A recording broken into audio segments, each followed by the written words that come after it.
Hola, ¿qué tal? En el video de hoy vamos a plantear un ejemplo y empezar a resolver numéricamente el problema de calor en estado estacionario. Si nosotros recordamos, nosotros teníamos un problema de calor en estado estacionario que estaba planteado en función de unas ecuaciones diferenciales, ¿no es cierto? Teníamos la ecuación diferencial que contenía la derivada segunda de la función menos a por la función igual a cero, y después teníamos dos condiciones de borde. Una condición de Dirichlet que decía que u en 0 en el punto 0 era igual a u0 y u' en L era igual a 0. Entonces nosotros desarrollamos todo ese desarrollo numérico de las aproximaciones en diferencia para convertir el problema diferencial en un problema numérico y obtener una serie de ecuaciones algebraicas que nos permitieran resolver este problema, aproximar la solución con un determinado error. Ahora bien, vamos a ver un ejemplo. Si nosotros planteamos para la ecuación de calor, o sea, resolver la ecuación de calor en estado estacionario para un problema disipador de calor de tipo aleta estacionario, es decir, nosotros estamos planteando el problema en coordenadas rectangulares. Y por ejemplo, si nosotros tenemos un disipador de calor de aluminio, de una aleación de aluminio, aquí nosotros tendríamos ciertas propiedades de ese disipador, como por ejemplo Hc, que es el coeficiente de difusividad térmica, L, que es la longitud de la aleta, P, el perímetro de la aleta, K es el coeficiente de conductividad térmica del material, S es la superficie, el área de la aleta, y después tenemos la temperatura ambiente, 20 grados, una temperatura en cero, que sería temperatura en la raíz de la aleta, es decir, el punto en el cual está en contacto con la fuente de calor, por ejemplo, 50 grados centígrados, y bueno, después tenemos una serie de conversión de unidades que vamos a tener que utilizar. Ahora bien, nosotros habíamos obtenido en los videos anteriores, habíamos visto en la teoría que llegábamos a una ecuación algebraica del estilo este, en el cual, si nosotros podemos apreciar, lo que tenemos es que tenemos la variable, o sea, la función en un punto en cuestión, en xy, y después valores relacionados con este valor de la función en el punto de x, tenemos puntos hacia la derecha, o sea, xy más h, y puntos hacia la izquierda, o sea, xy menos h, siendo h la distancia entre dos puntos. Entonces, ¿cómo se aplica esto? Bueno, nosotros lo que tenemos que hacer, en principio, es discretizar la longitud de esa aleta. Es decir, acá si nosotros representamos por esta línea la longitud de la aleta, es decir, el 0, la raíz de la aleta, y siendo este punto x6 igual a L, que son los 40 milímetros que nos dice el problema, nosotros lo primero que hacemos es discretizar, es decir, lo partimos en pequeños pedazos de una distancia h. Por ejemplo, en este caso lo que yo hice fue partirlo en 5 pedazos, ¿no es cierto?, que están a una distancia de 8 milímetros cada uno y dando un total de 6 puntos. Entonces, lo que sigue es aplicar esta ecuación algebraica que obtuvimos en cada uno de los puntos para después obtener así un sistema de ecuaciones y utilizar algún método numérico para resolver ese sistema de ecuaciones. Entonces, bien, si nosotros aplicamos esta ecuación a cada uno de los puntos, vamos a escribir cómo quedaría la matriz, que nosotros siempre generalmente llamamos A, el vector X de las incógnitas, y B, que serían los resultados. O sea, nosotros vamos a escribir un sistema, o vamos a intentar resolver esto en un sistema que tiene la forma A por X igual a B, ¿no es cierto? Siendo A una matriz cuadrada de n por n, X un vector y B otro vector. En este caso lo vamos a plantear para 6 puntos, así ustedes ven cómo queda en total la representación de la matriz, y después cuando lo vayamos a programar a MATLAB podamos corroborar si estamos escribiendo bien las cosas en MATLAB o no. Entonces, fíjense lo que sucede. Si nosotros vamos al punto x1 es esto que está aquí, ¿no es cierto? si nos paramos aquí, en x1 igual a 0, es decir, la raíz de la aleta, y nosotros queremos aplicar esta ecuación, fíjense que sería u de x1, está aquí, después tendríamos que relacionar un punto hacia la derecha, o sea, xy más h, que caeríamos en x2, y un punto xy menos h, o sea, xy menos h. O sea, pero fíjense que hacia atrás, nosotros no tenemos ningún punto. O sea, hacia este lado, nosotros no tenemos ningún punto. La aleta no existe. Así que esta ecuación no la podemos aplicar en el punto x1 igual a 0. Es por eso que en este primer punto es donde va una de las condiciones de borde. ¿Qué condición de borde? Y fíjense que nosotros habíamos dicho que, bueno, que u en 0 es igual a u0. O sea, u en el punto de la raíz es igual a u0. ¿Y cómo se escribe eso? Bueno, eso se escribe colocando que u, acá se coloca en 1, o sea, 1. Vamos a completar esto, porque acá estaría, estos serían los puntos. Si ustedes ven, es una matriz de 6 por 6, o sea, 1, 2, 3, 4, 5, 6, y estos son los lugares correspondientes a los distintos x que subdividimos. En el vector de las incógnitas, ¿cuáles son nuestras incógnitas? Y bueno, nuestras incógnitas son u1, u2, u3, u4,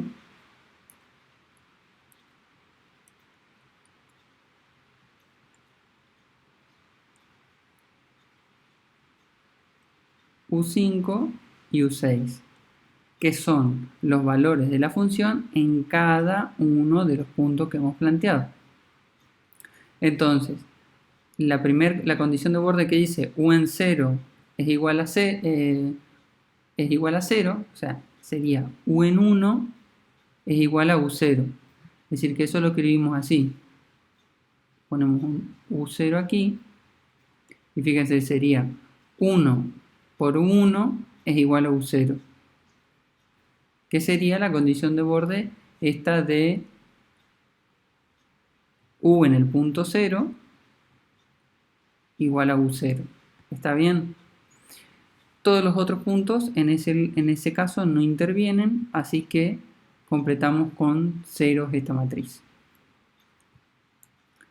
A continuación, ya en el punto x2, fíjense que vamos a poder aplicar esta ecuación. ¿Por qué? Porque sería u en x2, que está multiplicado por menos 2 más a por h al cuadrado, o sea que lo escribo aquí, menos 2 más a por h al cuadrado. Después, u en x1 menos h, o sea, x2 menos h es x1, multiplicado por un 1. Y aquí tendríamos u en x1 más h, en x2 más h quiero decir, sí, x2 más h es x3, multiplicado por un 1. Después, el x4 no interviene en esta ecuación, el x5 ni el x6.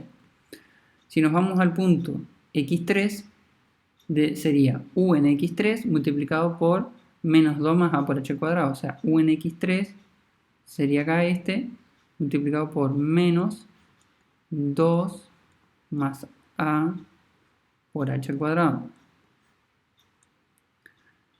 Y después tenemos, fíjense, en x3 menos h, o sea, x2, iría un 1. Y en x3 más h, o sea, x4, iría un 1. Y fíjense que aquí ya no participa el x1, no participa el x5, ni el x6. Ahora bien, fíjense que vamos a hacer uno más. O sea, fíjense que siempre se va corriendo un espacio. O sea que el siguiente, ¿cómo será? Y bueno, seguramente que será un 0 aquí, un 0 aquí, un 1 por x3, un menos 2 más a por h al cuadrado en x4, un 1 en x5 y un 0 en x6. Y así hasta llegar al último punto. Fíjense, en el 5 nosotros tendríamos, fíjense, u en x5 multiplicado por menos 2 más a por h al cuadrado, así que acá iría el menos 2 más a por h al cuadrado. Después dice en x5 menos h, o sea, x4, iría un 1. Y en x6, fíjense que nos quedaría xy más h, o sea, x5 más h, nos quedaría un 1. En la última, nos quedaría esto así, 0, 0, 0, 0. Y fíjense una cuestión. Si nosotros queremos aplicar la ecuación esta algebraica que obtuvimos en el punto x6, nos pasa algo similar a lo ocurrido en el punto x1. ¿Por qué?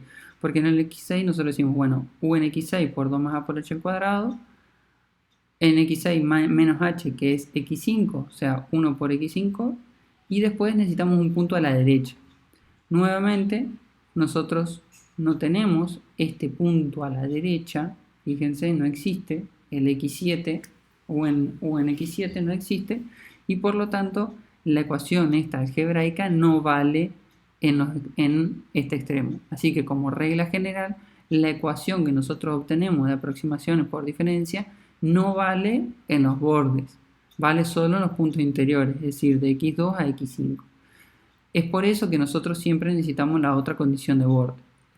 Y fíjense que la condición de borde que podemos utilizar ahora es esta que nos dice que u' en L es igual a 0. O sea, u' aquí en x6 es igual a 0.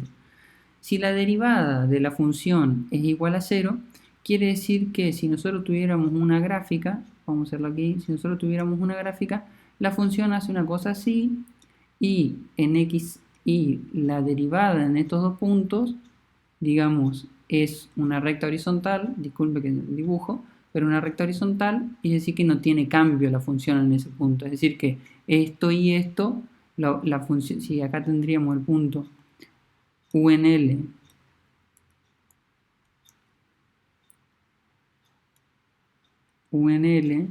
esta sería u en L menos 1, las funciones son iguales ahí. Por otro lado, nosotros podemos también, si utilizamos una aproximación en diferencia, si quiere decir que u' en L es igual a 0, ¿no es cierto? Esto quiere decir que, bueno, que u en 5 menos u en 6 dividido h es igual a 0. Y por lo tanto, esto quiere decir que u en 5 es igual a u en 6.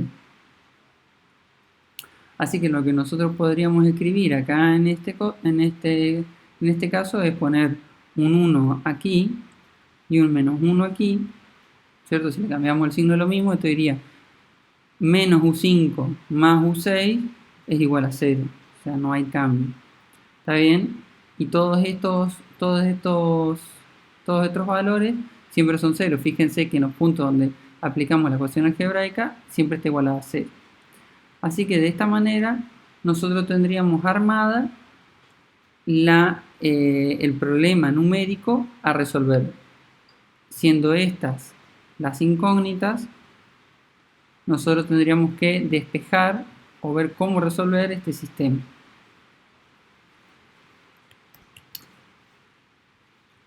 Ahora bien, si nosotros queremos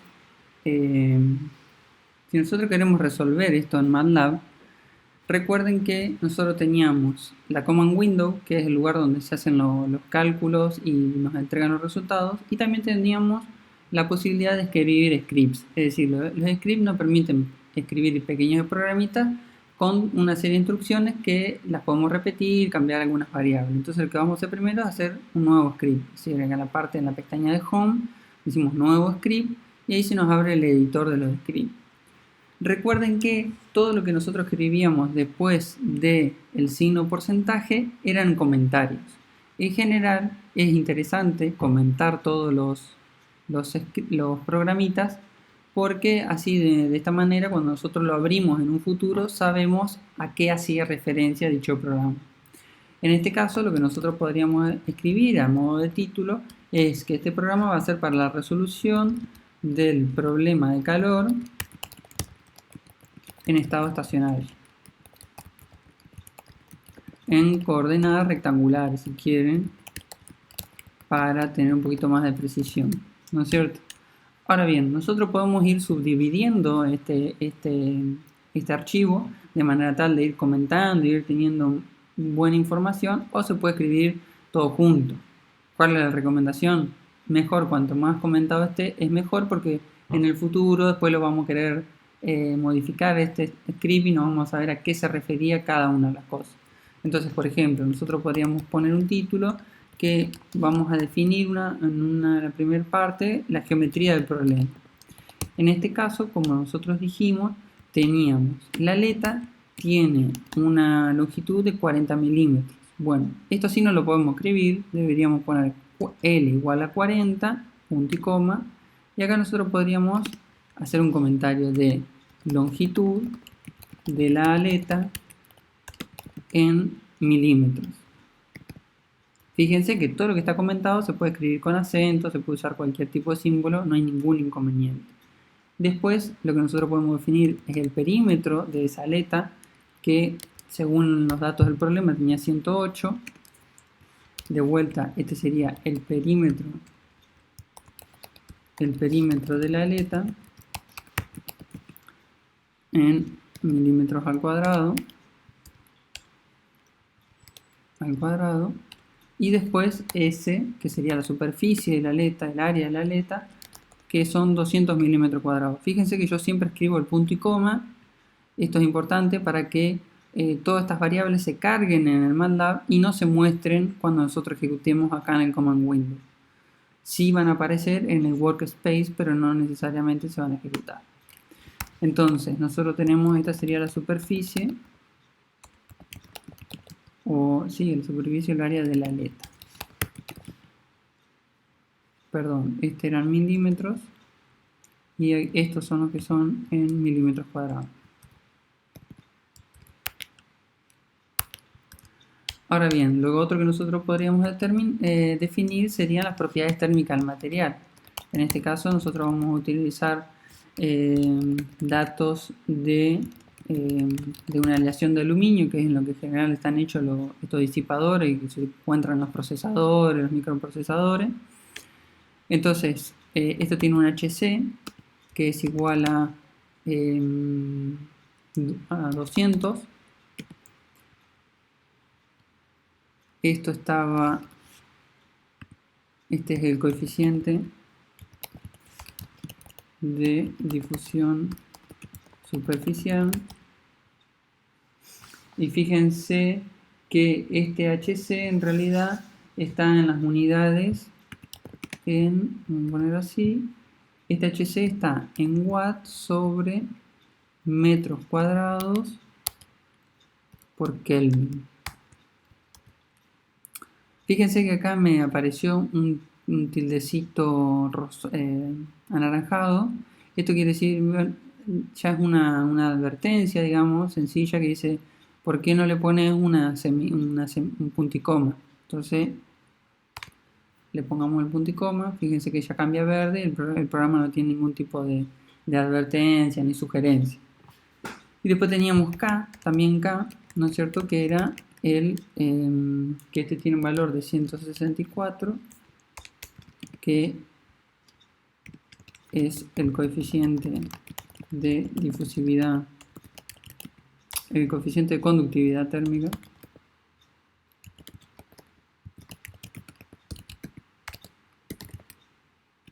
que está en este caso en watt por metro Kelvin.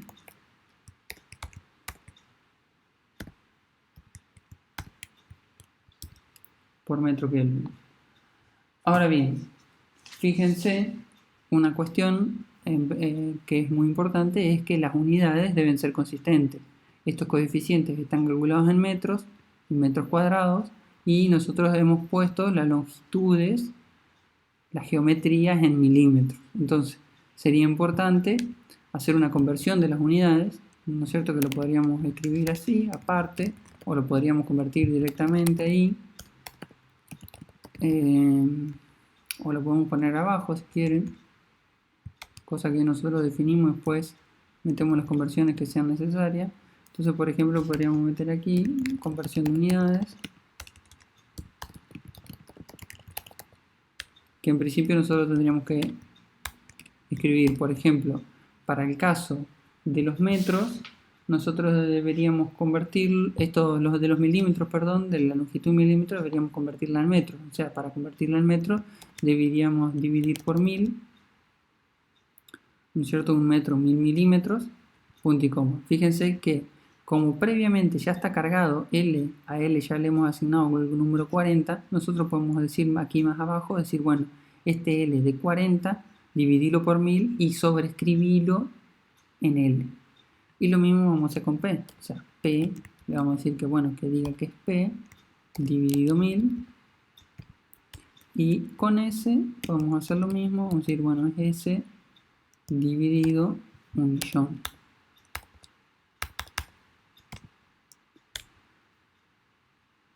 Muy bien, entonces, después lo que nosotros podemos definir son las constantes del problema. Recuerden que constantes del problema. Nosotros teníamos A, que A era HC por P. Si quieren lo vamos a separar así. Yo lo separo solo para que sea más visual, pero no hay necesidad de separarlo, ¿no es cierto? Dividido K por S. Fíjense que ahora cuando haga esta cuenta, HC van a ser consistentes las unidades, ¿no es cierto? Después teníamos, por ejemplo, TA, que era igual a 20 grados centígrados, y T0, que era la temperatura en la fuente, que eran 50 grados centígrados. Esto lo podemos escribir acá como temperatura ambiente en grados centígrados, y esto otro vamos a poner acá como temperatura en la raíz de la aleta en grados centígrados.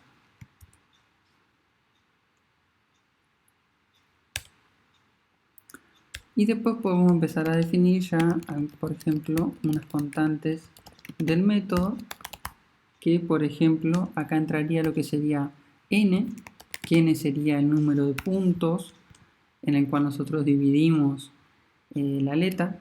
Fíjense que eran 6 puntos, fíjense que eran x6 teníamos, o sea, son 6 puntos que empiezan a contarse desde el 1, o sea que n sería igual a 6. Y después, si nosotros queremos calcular cuánto es el valor de h, sería L dividido n menos 1, por ejemplo. ¿Está bien? Esas son cosas que vamos a necesitar. Entonces, n, nosotros vamos a comentarlo acá como el número de puntos en la aleta. Y h lo vamos a poner como la distancia entre los puntos de la aleta, de lo que hemos discretizado, ¿no es cierto? Pues bien, hasta aquí nosotros ya podemos, sería conveniente guardar un poco este archivo. Recuerden que todos los archivos MATLAB tienen la extensión .m. Deben empezar con una letra, no pueden empezar con un número, o sea, no podemos empezar escribiendo 2020 acá, por ejemplo, o cualquier cosa, sino que, por ejemplo, podría ser calor estacionario, calor, no pueden tener espacios estacionarios, podremos hacer uso de los guión bajo, 2020. Y bueno, lo que tendríamos que hacer ahora es empezar a definir la matriz A. O sea, ¿cuáles son los pasos a seguir? Vamos a definir la matriz A, después vamos a definir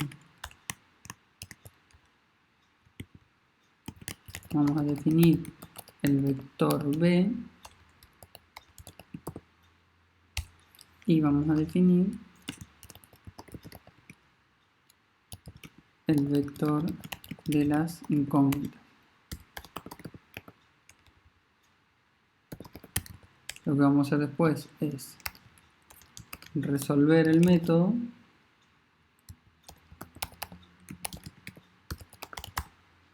resolver el problema, quiero decir, utilizando algún método numérico. Pues bien, entonces, ¿cómo vamos a definir la matriz A? La matriz A, si ustedes recuerdan, es una matriz que es tridiagonal, digamos. Es una matriz que tiene todos sus elementos son ceros, excepto la diagonal principal y la diagonal que está por encima de la principal y la que está por debajo de la principal. En MATLAB hay un comando que permite la creación de una matriz de un determinado número, de una matriz llena de ceros, que es la función ceros. Entonces fíjense, si nosotros escribimos acá en el command window podemos probar, si nosotros escribimos ceros de tamaño 6, fíjense que nos crea una matriz, acá está, de 6 por 6. 6 por 6 llena de 0. Entonces, por ahí sería una forma interesante de decir, nosotros tenemos una matriz llena de 0, de 6 por 6, después reemplazarle la diagonal principal, la diagonal que está por encima de la principal y la diagonal que está por debajo de la principal. Entonces, ¿cómo se podría hacer? Bueno, resulta que, por ejemplo, hay una función que nosotros vamos a utilizar que se llama diag. La función diag lo que hace es colocar un vector en la diagonal de una matriz de un determinado tamaño.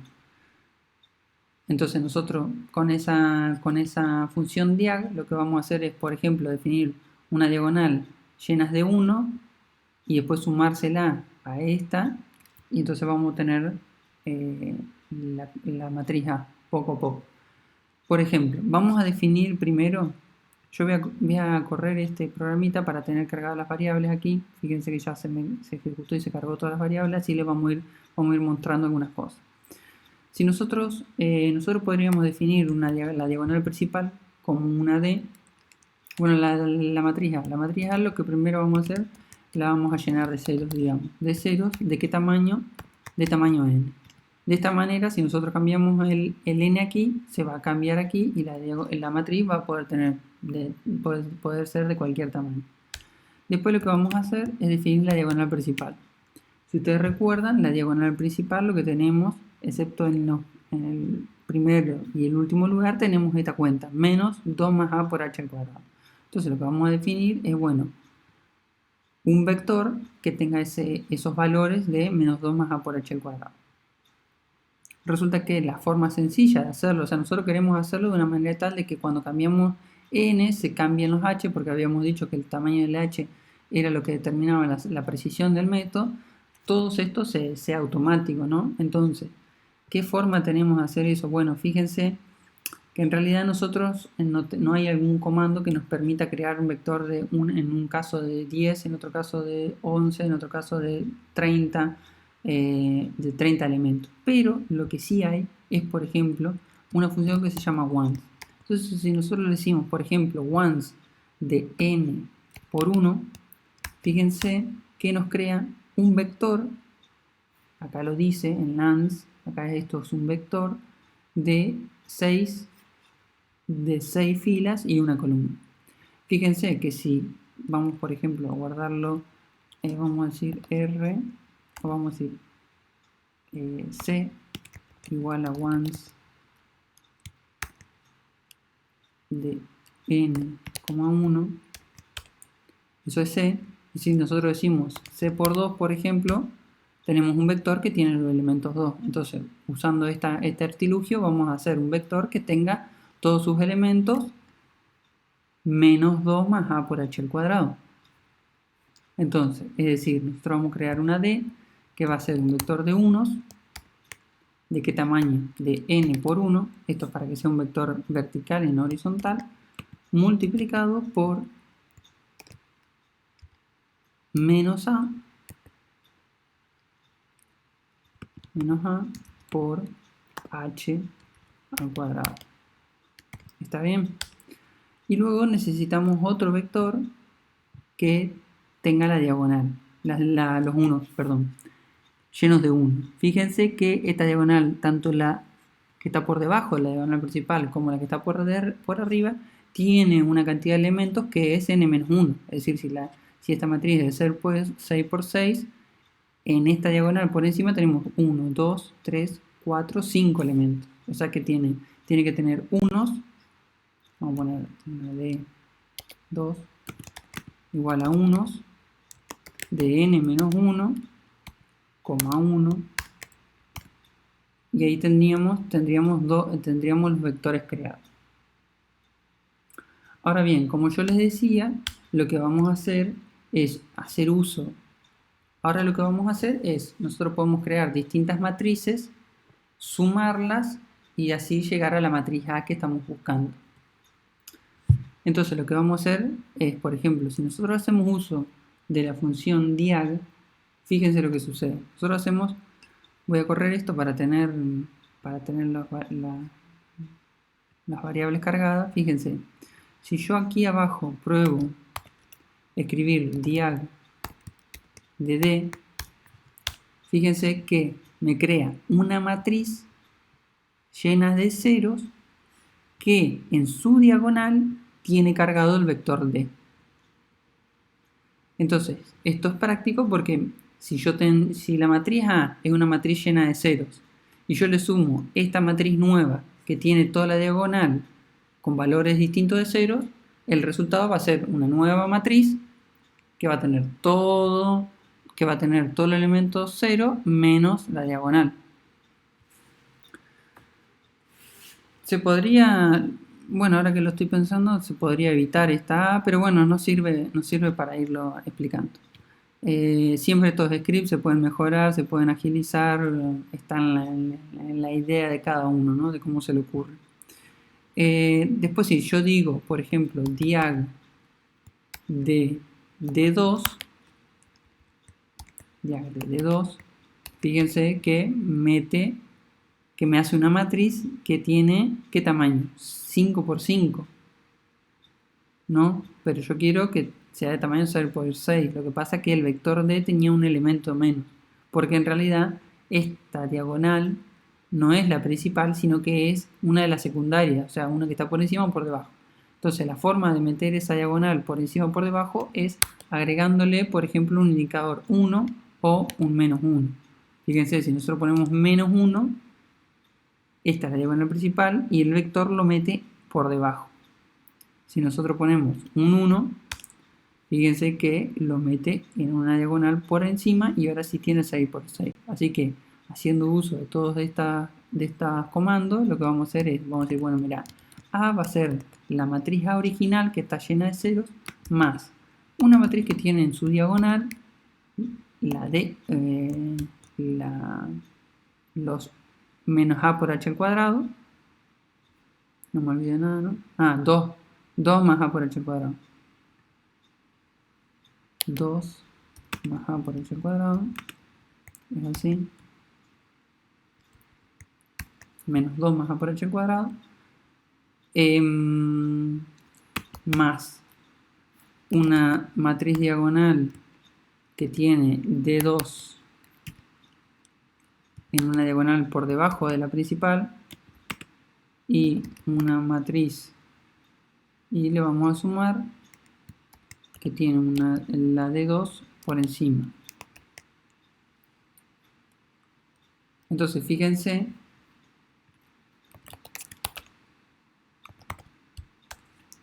que si nosotros corremos este programita, fíjense lo que nos queda. Nos queda, bueno, que la matriz A tiene la diagonal principal menos 2 más A por H al cuadrado y la diagonal por encima de la principal todo lleno de 1 y por debajo de la principal todo lleno de 1. Acá le voy a poner el punto y coma, así que la próxima vez que lo ejecuto no me muestra la matriz A, solo la carga aquí en el workspace. Ahora bien, fíjense que hay una pequeña diferencia, que es la primera línea y la última línea. ¿Sí? La primera línea tiene que ser un 1 y un 0, y la última línea tiene que tener un 1 y un menos 1. Entonces, ¿cómo nosotros podemos modificar eso? Bueno, la forma de modificar eso es ingresando manualmente a estos lugares de la matriz y cambiándoles el valor. Eso se hace con índices, es decir, si nosotros escribimos A11 y le decimos que ahí tiene que haber un 1. Nosotros lo que logramos es acceder al elemento 1, 1 y ponerle un valor de 1. Fíjense que yo ejecuto esto y ahí me lo cambió, me puso un 1. Y así se puede acceder a cualquier valor, a cualquier posición dentro de la matriz. Entonces, si nosotros queremos modificar, tenemos que modificar el 1, 2. El 1, 2 le tenemos que poner un 0. Es decir, este valor tiene que ser 0. Entonces hacemos así y fíjense que lo convertimos en un 0. Y ahora lo que nos queda modificar son el valor, el nn y el n-1. Esto ya lo voy a escribir aquí. Podemos hacer así. El A11 tiene que ser un 1. El A12 tiene que ser un 0. Y el n-1 tiene que ser un -1. Y el ANN tiene que ser un 1. De esta manera nosotros nos aseguramos que cada vez que cambiamos el n se va a ejecutar, se va a reemplazar el valor que nosotros queremos reemplazar. Si nosotros le damos a ejecutar a esto y preguntamos aquí abajo cómo es el valor de A, fíjense que ya logramos llegar a la matriz A que teníamos aquí. ¿Está bien? Y bueno, hasta aquí el video de hoy. En el próximo video vamos a ver las otras definiciones de las otras variables y cómo resolverlas. Muchas gracias.